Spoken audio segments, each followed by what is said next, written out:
സിനിമകൾ റിവ്യൂ ചെയ്യാൻ തുടങ്ങിയ ശേഷം ഇത്ര ആവേശത്തോടെ ഒരു പടം റിവ്യൂ ചെയ്യാൻ ഇരുന്നിട്ടുണ്ടാവില്ല. എടാ മോനെ, ഒരു കാര്യം കൂടി പറയാം, ഇത് വിഷു ബ്ലോക്ക് ബസ്റ്ററാണ്. ഫസ്റ്റ് ഹാഫിന് ശേഷം ആവേശം ഇത്തിരി കുറയുന്നുണ്ട്. പക്ഷേ പറഞ്ഞു വരുന്നത് ഫഹദ് ഫാസിൽ നായകനായി വിഷു പെരുന്നാൾ റിലീസായി ഇന്ന് റിലീസായ ആവേശം എന്ന സിനിമയെക്കുറിച്ചാണ്. ഒറ്റ വാക്കി പറഞ്ഞ എടാ മോനെ, കിടുപ്പടം.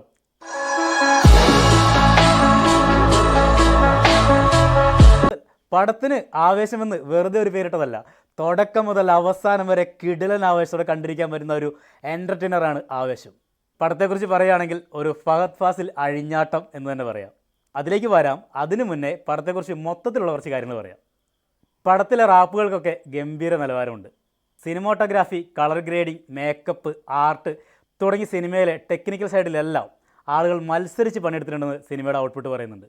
ലൈറ്റും ഷെയ്ഡ്സും വെച്ച് കാണിക്കുന്ന കുറേ മാജിക്കൽ സീനുകളുണ്ട് നമ്മുടെ സിനിമയിലെ DOP വക. ആക്ടേഴ്സിൽ പലരും പുതുമുഖങ്ങളാണെങ്കിലും പെർഫോമൻസ് ലെവൽ എന്ന് പറയുന്നത് കിടിലൻ. പടത്തിൻ്റെ സ്റ്റോറി ലൈനെക്കുറിച്ച് പറഞ്ഞാൽ എൻഗേജിങ് എന്ന് പറഞ്ഞാൽ കട്ട എൻഗേജിങ്. ഈ ഹോസ്റ്റൽ ലൈഫൊക്കെ എക്സ്പീരിയൻസ് ചെയ്ത ആളുകളെ സംബന്ധിച്ചിട്ട് പടത്തിൻ്റെ തുടക്കം വൻ കിടുവായിരിക്കും. പടത്തിൻ്റെ BGM ഒക്കെ സൂപ്പർ. അതിൻ്റെ തിയേറ്റർ എക്സ്പീരിയൻസ് എന്ന് പറയുന്നത് തീപ്പൊരി. അതുപോലെ തന്നെയാണ് സൗണ്ട് ഡിസൈനിങ്ങും. ഈ അടുത്ത കാലത്തായിട്ട് മലയാള സിനിമയിൽ നല്ല ക്വാളിറ്റിയുള്ള സൗണ്ട് ഡിസൈനേഴ്സ് വന്നിട്ടുണ്ട്. അത്തരമൊരു ക്വാളിറ്റിയുള്ള സൗണ്ട് ഡിസൈനിങ് വർക്ക് തന്നെയാണ് ആവേശം. അതുകൊണ്ട് തന്നെ അത് എക്സ്പീരിയൻസ് ചെയ്യണമെങ്കിൽ ഇത് മസ്റ്റ് തിയേറ്റർ വാച്ചാണ്. ഫഹദ് ഫാസിലിനെ കുറിച്ച് പറഞ്ഞു തുടങ്ങിയാൽ പിന്നെ അങ്ങനെക്കുറിച്ച് മാത്രമേ പറയാനുണ്ടാവുള്ളൂ. ഫഹദിൻ്റെ ഇൻട്രോ തന്നെ തിയേറ്റർ ഇളക്കി മറിച്ചു. പടത്തിൻ്റെ ഏകദേശം സ്റ്റോറി ലൈനും ഫഹദിൻ്റെ ക്യാരക്ടറും എല്ലാം ഒളിച്ചു വെച്ച ഒരു മാസ് ബ്രില്യൻറ്റ് ഇൻട്രോ ആയിരുന്നു. ഏകദേശം 10 മിനിറ്റോളം നീണ്ടു നിന്ന ഒരു തീപ്പൊരി ഇൻട്രോ. ഫഹദിനെ നമുക്കിങ്ങനെ വെറുതെ കണ്ടുകൊണ്ടിരിക്കാം. അത്ര സ്ക്രീൻ പ്രസൻസ് ഉള്ള കഥാപാത്രമാണ്. അതുമാത്രമല്ല, ഫഹദിന് മാത്രം കഴിയുന്നൊരു കഥാപാത്രം. മറ്റൊരു നടനെ ഈ ക്യാരക്ടറിലേക്ക് നമുക്ക് ചിന്തിക്കാൻ പോലും കഴിയില്ല. അങ്ങേര് വന്ന് കയറിയ ശേഷം പടത്തിൻ്റെ റേഞ്ച് തന്നെ അങ്ങോട്ട് മാറി. അങ്ങേരെ സ്വാഗൻ്റെ പൊന്നോ, എടാ മോനെ. തട്ടത്തിമരത്തിലെ ഡയലോഗ് അടുത്ത് പറഞ്ഞാൽ പിന്നെ ചുറ്റുമുള്ളതൊന്നും കാണാൻ പറ്റില്ല. പടം ഒരു തികഞ്ഞ എൻ്റർടൈനറാണ്. ഓരോ മിനിറ്റിലും ആവേശം, രോമാഞ്ചം.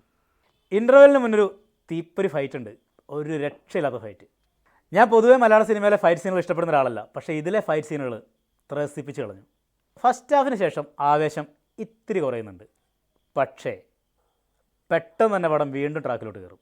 എന്നിരുന്നാൽ കൂടി ഫസ്റ്റ് ഹാഫിൻ്റെ അത്ര ത്രില്ലില്ല സെക്കൻഡ് ഹാഫിന്. മലയാള സിനിമയിലെ ഫൈറ്റ് ഇഷ്ടമല്ല എന്ന് പറയാൻ കാരണം എന്താ വെച്ചാൽ, സാധാരണ മലയാള സിനിമയിൽ അല്ലെങ്കിൽ തമിഴ് തെലുങ്ക് സിനിമകളിൽ അമാനുഷിക ഫൈറ്റുകളുണ്ടാവില്ലേ. ഇതിൽ പക്ഷേ നായകൻ്റെ അമാനുഷിക ഫൈറ്റുകളല്ല, വളരെ റിയലിസ്റ്റിക് ആയിട്ടാണ് ഇതിനകത്ത് ഫൈറ്റ് ഡിസൈൻ ചെയ്തിരിക്കുന്നത്. എടാ മോനെ, ഒരു കാര്യം കൂടി പറയാം, ഇത് വിഷു ബ്ലോക്ക് ബസ്റ്ററാണ്. ഈ പടം OTT വരുന്നവരെ കാത്തിരിക്കേണ്ട മസ്റ്റ് തിയേറ്റർ വാച്ചാണ്. അതിപ്പം വിഷ്വൽ ആയാലും ശരി, സൗണ്ട് ആയാലും ശരി, BGM ആയാലും ശരി, പെർഫോമൻസ് ആയാലും ശരി, തിയേറ്ററിൽ കണ്ടില്ലെങ്കിൽ നിങ്ങൾക്ക് നഷ്ടമായിരിക്കും. ആവേശം എന്ന ഈ സിനിമയ്ക്ക് ഞാൻ കൊടുക്കുന്ന റേറ്റിംഗ് ഇതാണ്.